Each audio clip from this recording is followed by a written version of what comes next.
My parents disowned me for not being their real child, and years later, I inherited a fortune that shattered their greedy empire. I was 14 when my whole life flipped. My mom, after a string of so-called dating experiments, met Bill. He was this loud, know-it-all type, and she fell for him pretty quickly. Of course, it wasn't just him. Bill had a son, Ryan, who was 17 at the time. I didn't expect us to hit it off or anything, but I also didn't expect them to basically come in and start treating the place like it was theirs from day one. But that's exactly what happened. The second they moved in, it was like my mom and I barely mattered. The funny part was, before Bill and Ryan, my mom and I were tight. It was just us, and we made it work. We didn't have much, but I didn't mind. Things were simple. I had my space, and we got by. But the second Bill and Ryan set foot in our house, everything changed. Suddenly, I was like an outsider in my own home. Bill had all these house rules that only seemed to apply to me. It started small, like those little annoyances that build up until you can't stand them anymore. Ryan, for one, used my shampoo like it was his personal bottle. I'd buy a bottle, and 2 days later, it was half gone, which was annoying as hell because I was the one paying for it. I brought it up to my mom and she just brushed it off. "Oh, Ryan's just getting used to having a sibling around," she'd say. Yeah, right, more like he was getting used to having someone else cover his costs. Then there was the kitchen. I'd come down in the morning, and the sink would be piled with dishes. But guess who'd get the lecture about keeping the place clean? Me. I was the one who had to stay up late scrubbing pots and pans from Bill's famous spaghetti night while they all chilled out in the living room watching TV. It felt like everything wrong in that house was my fault. Didn't matter who actually made the mess. Somehow, it always circled back to me. I'll be honest, it wasn't just Ryan and his shampoo-thieving ways that got to me. Bill was even worse.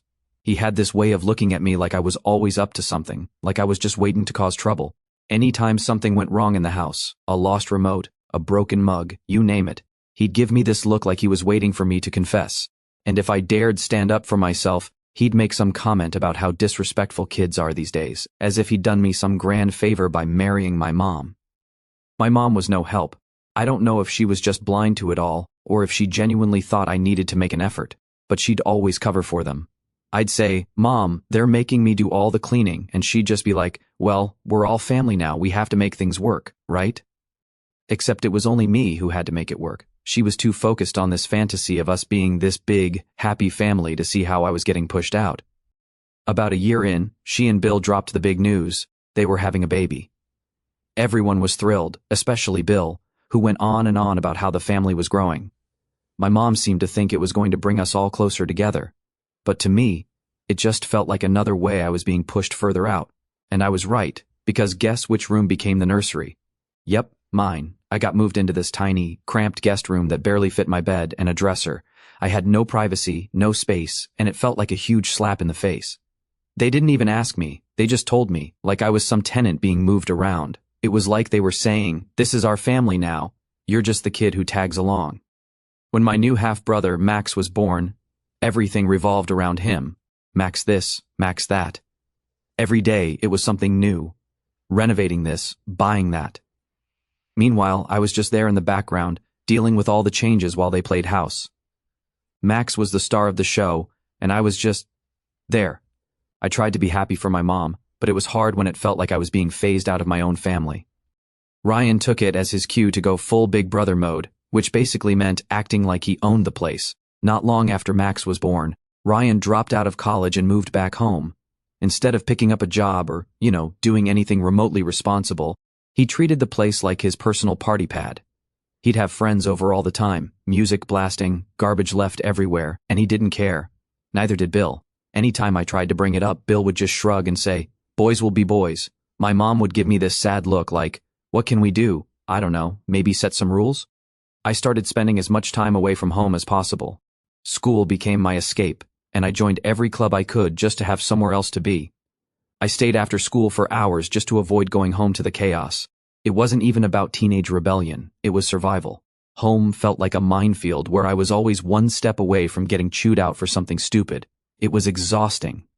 One night, I came home late from a study group, hoping to sneak in quietly and just go to bed. But when I walked in, the house was dead silent. I checked the fridge for something to eat, and found a note on the door, went out to dinner, be back later. They'd all gone out without me. No text, no heads up, nothing. Just a cold note on the fridge, like I didn't even matter. I stood there staring at it, feeling like someone had punched me in the gut. It was a small thing, but it hit hard. It was like they didn't even care if I was part of the family or not. That's how it was from then on. Me, just an afterthought in their perfect family picture. They didn't need me, didn't want me. I was just the extra kid who got stuck on the sidelines. And the worst part? My mom saw it too, and she just let it happen. She was too busy playing house with Bill to notice that I was slipping away. Looking back, I realize that was when I really started pulling away from them. The note on the fridge, the ignored complaints, the constant reminder that I was just not part of this new family. It sucked, but I stopped caring. I knew then that I was on my own, and honestly, it was probably better that way. By the time I hit 18, I was done. I mean, really done. Living in that house was like being the odd one out 24/7, and I knew I had to get out. I'd been saving every penny from my part-time job, hoping to make enough to rent a place close to campus. It wasn't much, but it was my ticket to freedom. Problem was, my mom and Bill acted like my job was just some cute hobby. Anytime I'd come home from a shift, Bill would throw in comments like, "School should be your focus," or, "You need to be here with family." Yeah, right, like they ever actually wanted me around. Things hit a new low one random Friday night. I was at work, busting my ass to save up, and when I got home the house was a total disaster. I mean, like a tornado had ripped through it. Empty bottles, pizza boxes, and the smell. Let's just say it was like a mix of booze, trash, and stale food. I went upstairs, hoping my room was safe, but nope. My door was wide open, and my room looked like it had hosted a frat party. My bed was covered in stains. Don't even want to know what kind. A lamp was smashed, and my notebooks and projects were scattered across the floor, some of them ruined.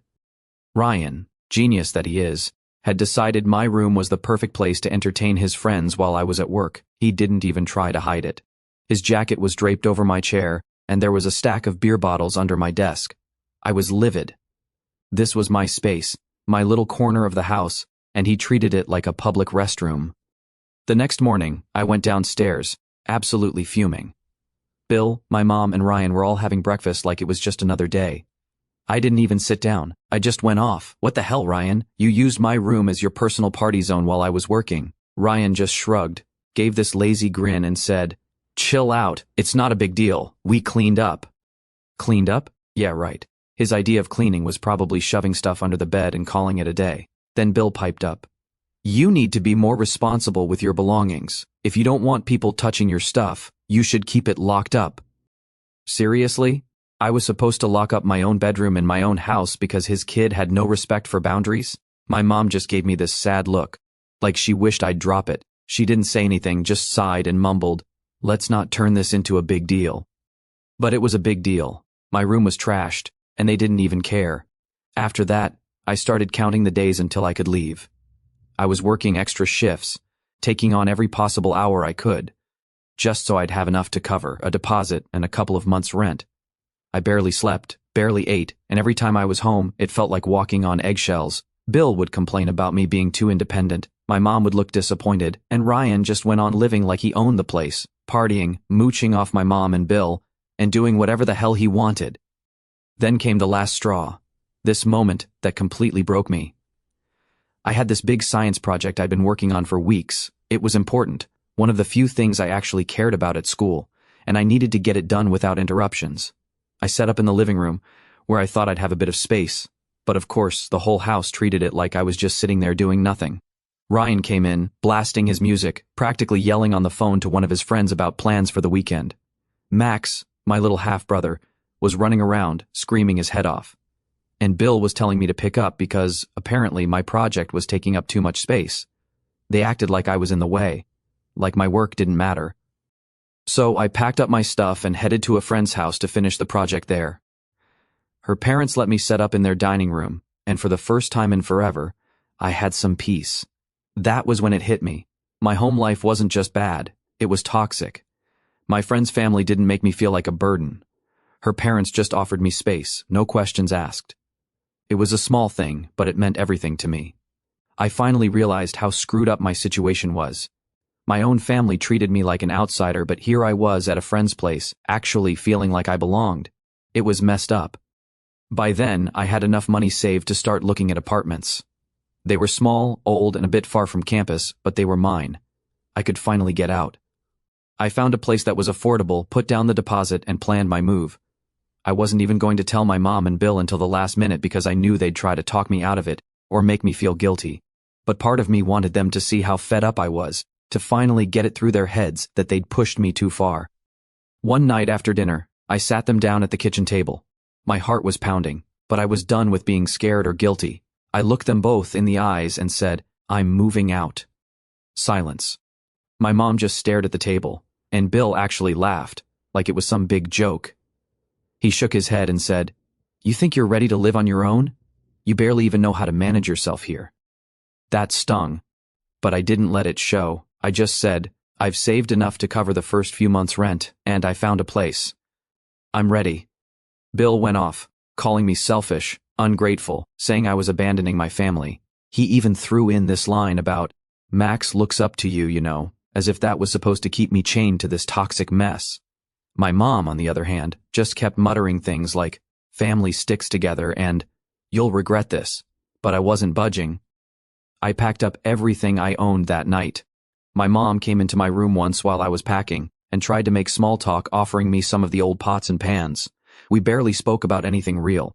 It was like she couldn't even admit this was actually happening. By morning, I was ready to leave, and when I walked out that door, I felt a mix of relief and sadness. It was hard, but I knew I was doing the right thing for me. When I finally locked the door to my new apartment, I felt this weird mix of freedom and fear. For the first time, I could breathe without worrying about Bill's moods or Ryan's messes. I could come and go as I pleased, eat when I wanted, and just exist. That first night was rough. The place was tiny, and the silence felt strange, but little by little, I settled in. I realized I was finally free from the constant stress of that house. I'd reached my breaking point, and honestly, I'm glad I did. It was the push I needed to get out and start living my own life, even if it meant leaving my so-called family behind. Once I moved out, I thought things would get better, and they did, in a way. I was finally free of the drama, the constant blaming, and the whole "you are not really one of us" vibe that I'd been putting up with for years. I was living paycheck to paycheck in a tiny apartment, balancing work and school, but at least I was doing it on my own terms. No more Ryan trashing my stuff, no more Bill's lectures about responsibility, and no more cold stares from my mom when I didn't bend over backward to make them happy. But then, out of nowhere, I got this phone call from my mom. She hadn't reached out in months, not a, "Hey, how's it going?" or even a basic "Are you alive?" So, I knew something was up the second I saw her name on my screen. I figured she wanted something, maybe help with Max or some family event they wanted me to show up for. But nope, this call was on a whole new level of messed up. She started off with the fake sweetness she always used when she was about to drop some bad news, like I wouldn't see right through it. "Hey, honey, just wanted to check in," she said, as if we'd been talking every week. After some awkward small talk, she got to the point.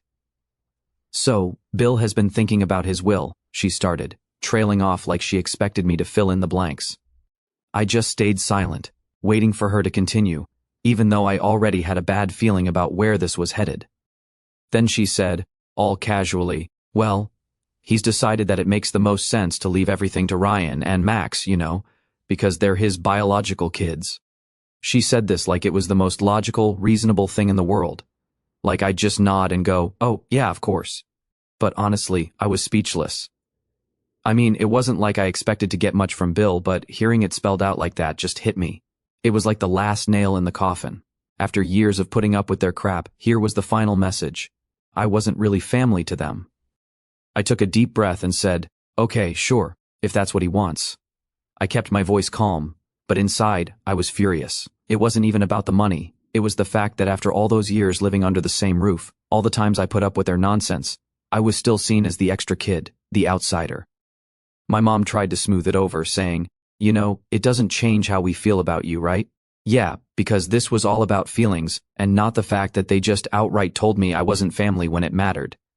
The thing that really got me was how my mom tried to act like she was just delivering practical news, as if this was just some minor family update. I wanted to tell her how messed up it was, how much it hurt to be brushed aside like that, but I knew it wouldn't change anything. This was just who they were: Bill, the guy who never wanted me around, Ryan, the golden child, and my mom, too busy playing family with her new husband to care about her own kid. After that, I kept my distance even more. I didn't visit, didn't check in. I was focused on my own life, trying to keep my head above water. I'd worked hard for every single dollar I had. I was juggling 2 jobs while going to school full-time, living off instant noodles and washing my clothes at the laundromat. It was rough, but it was my life, and I didn't owe them anything. I started making my own family with friends who actually cared about me, people who didn't see me as an outsider. I'll never forget the day I got the call about Uncle Steve's inheritance. It had been a few months since I'd last spoken to my mom after she laid out that whole not part of the will crap. Since then, I'd been living my life, trying to make ends meet without stressing about them or their messed up version of family. I wasn't expecting any surprises, that's for sure. But out of nowhere, this lawyer called me, some guy I'd never heard of, with news that left me totally stunned. "Am I speaking with Emma Turner?" he asked, all professional.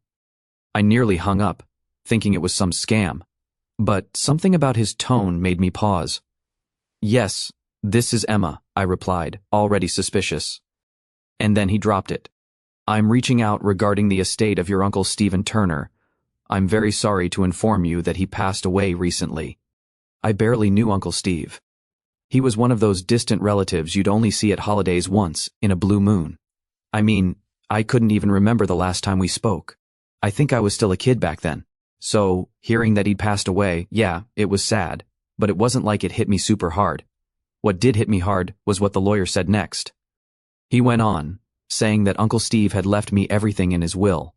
Like, all of it. The guy I barely knew had decided that I should inherit his estate. At first, I thought I must have misheard him. I was just standing there, clutching my phone, replaying his words in my head. "Excuse me," I said, "but did you say he left everything to me?" "Yes, Emma," he confirmed. "Your uncle named you as the sole beneficiary of his estate." He explained that Uncle Steve didn't have kids, wasn't super close to anyone else in the family, and had apparently felt that I was worth something. I don't know, it was surreal. He went on to tell me that Uncle Steve's estate wasn't just a small amount either. He'd built up a serious amount of wealth over the years. We're talking a house, some investments, and a solid trust fund. Suddenly, I wasn't just scraping by anymore. I had real financial security. The whole time the lawyer was talking, I was just stunned, trying to process what I was hearing. I had questions, but I didn't even know where to start. Why me?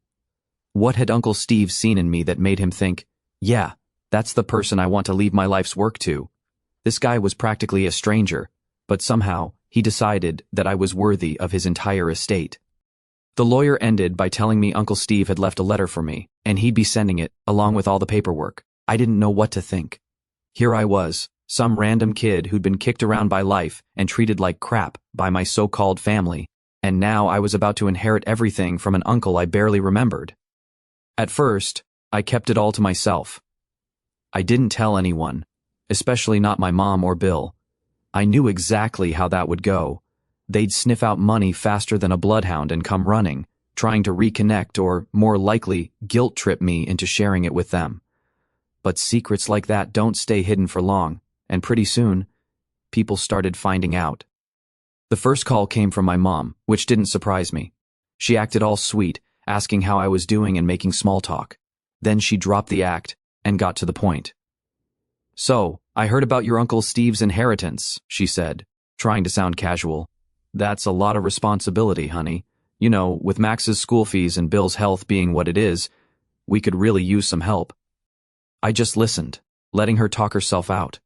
She went on about how family supports each other, throwing in all the usual lines she used to guilt me into things when I was younger. I could feel myself getting angry, but I kept it cool. When she finally finished her pitch, I told her, "Mom, I'm not giving you any money. Simple as that." She went silent for a second, and then she exploded. She called me selfish, saying I didn't appreciate everything she'd done for me. "You wouldn't have anything if it weren't for this family," she snapped. It was insane. She was trying to take credit for an inheritance I'd received from a guy she barely knew and probably didn't even care about. After I hung up, I sat there, just numb. The whole situation was insane. They hadn't given a damn about me until now, but the second they caught a whiff of money, suddenly they were family.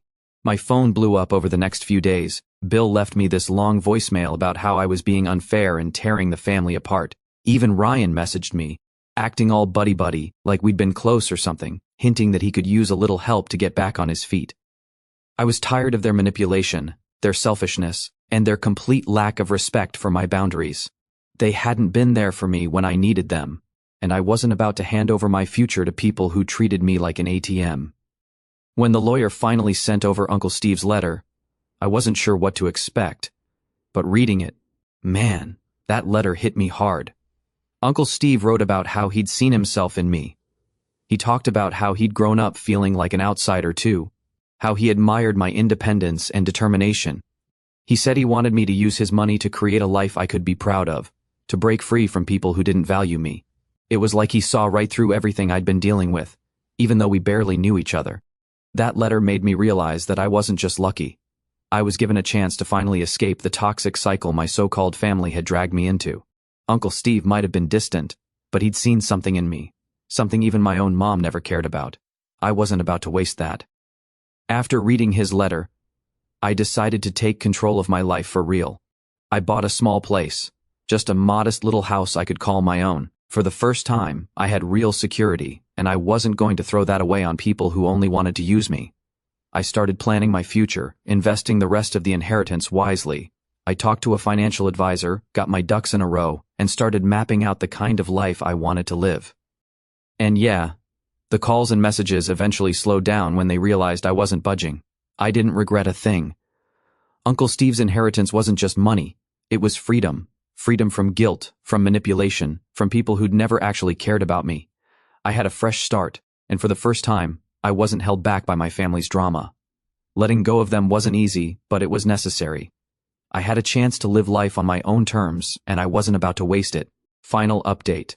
I thought cutting off my mom, Bill, and Ryan after the whole inheritance mess would finally be the end of it. I was prepared to go fully no contact, block them, live my life in peace. I had my own place now, was finally doing things for myself, and wasn't looking over my shoulder every time my phone buzzed, wondering what new demand or guilt trip they'd try to pull. I was done, or at least I thought I was. Turns out these people were just getting started. A couple of weeks after I shut them down and refused to share Uncle Steve's inheritance, my mom reached out again. This time, it wasn't a phone call but a text. It said something like, "Let's meet up. We need to have a real talk for the family." She even threw in a little "love you" at the end, which, yeah, didn't exactly sit well, given everything that had gone down. But a part of me was curious. Maybe she'd finally realized how messed up everything was and was ready to apologize. Spoiler, I was way too hopeful. So I agreed to meet her, but only in a public place. We picked a coffee shop close to my new place, and when I walked in, I could tell right away this wasn't going to be some heart-to-heart moment. She had that look, the one she always used to get when she was about to guilt me into doing something or pull some manipulation stunt. Right away, I knew she hadn't come to patch things up. This was going to be another ask. After a little small talk where she barely asked anything about me or my life, she got straight to it. "Emma, this situation with Uncle Steve's inheritance has been really hard on all of us," she said, pausing like she expected me to nod along. I just kept a neutral face, waiting for her to get to the point. Then she said, "With everything going on, Max's private school fees, Bill's health, the house needing repairs, we're struggling, really struggling." I just nodded, waiting for it, because I knew where this was going. But she kept pushing. "You're family, Emma, and family helps each other. We did our best to raise you, and it's only fair you help us out now that you've got some financial stability." I could feel my blood boiling. Here she was, acting like they'd been this supportive, loving family my whole life, like they hadn't been pushing me aside, letting Ryan wreck my stuff, and cutting me out of any plans unless they could use me for something. And now that I was finally on my feet, they were here, hands out, expecting me to just hand over everything. It was unreal. She kept going on about how a little help could go a long way for them, how they were thinking of upgrading the house, even how she and Bill were considering a vacation to ease the stress they'd been under lately. A vacation. After all this, she wanted me to pay for a vacation for her and the guy who'd made my life hell. I couldn't take it anymore. I cut her off and said, "Mom, just be straight with me. What are you asking for?" She looked me dead in the eyes and, without missing a beat, said, "I expect you to write me a check for $1 million. $1 million. Like I was just sitting on piles of cash, ready to hand over. I actually laughed out loud. Couldn't help it. It was just that insane. "Excuse me?" I said, practically choking on my coffee. But she didn't even flinch. She looked right at me and said, "Well, it's only fair. Technically, that money should have gone to me, since Steve was your father's brother. It should have been ours."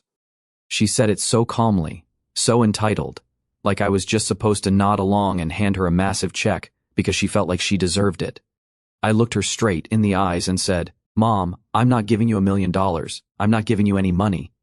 Her expression went from entitled to furious in about 2 seconds flat. She started going off, calling me ungrateful, selfish, saying I was turning my back on my family. She went on and on, twisting everything to make me seem like the bad guy, like I was the one who'd somehow betrayed her. I just sat there, letting her rant. Eventually, I couldn't take it anymore, so I put a $10 bill on the table for my coffee, got up, and left. She was still going on as I walked out, but I didn't look back. I was done with this crap, done with her, done with all of it. But of course, that wasn't the end of it. A few days later, I started hearing from other relatives. Suddenly, my phone was blowing up with texts and calls from cousins, aunts, and uncles, some I hadn't heard from in years. Apparently, my mom had been telling everyone that I stole the inheritance, that I was refusing to share what was rightfully hers. She made me out to be this greedy, heartless monster who'd cut off her own family for money. The hypocrisy was unreal. Where were these people when I was struggling, trying to make it on my own? Where were they when I was getting kicked around at home, living as the outsider in my own family? Nowhere. But now that there was money involved, suddenly they all had opinions. I didn't even bother responding to most of them. I was tired of explaining myself to people who hadn't given a damn about me until there was something to gain. But then I got a message from Bill. He sent me this long, guilt-trippy text, going on about family values and how I should be putting the family first. I replied with one sentence, "Funny, you didn't consider me family when you wrote me out of your will." I thought that would be the end of it, but they went nuclear. A week later, I got a letter in the mail, an official-looking one. My mom was actually suing me. Yep, she'd hired a lawyer, or at least pretended to, and was trying to take me to court for a fair share of the inheritance. I couldn't believe it. My own mother was dragging me to court over money she had no right to. At first, I was scared, thinking I'd have to go through some ugly legal battle. But when I called my lawyer, he just laughed and said, "This case has no legs." Turns out, her lawyer was barely legit and didn't have a single solid argument. My mom had thrown everything at the wall to see what would stick, but there was nothing there. That lawsuit was the last straw. They'd tried guilt-tripping me, manipulating me, even taking legal action. All for money they never earned, money they didn't deserve. I blocked their numbers, unfollowed every relative who'd given me grief, and just moved on. Looking back, that inheritance wasn't just financial freedom. It was an escape. Uncle Steve gave me a way out, a way to cut myself off from these people who only saw me as a paycheck. I didn't need their approval or their version of family anymore. I'd finally found peace on my own terms.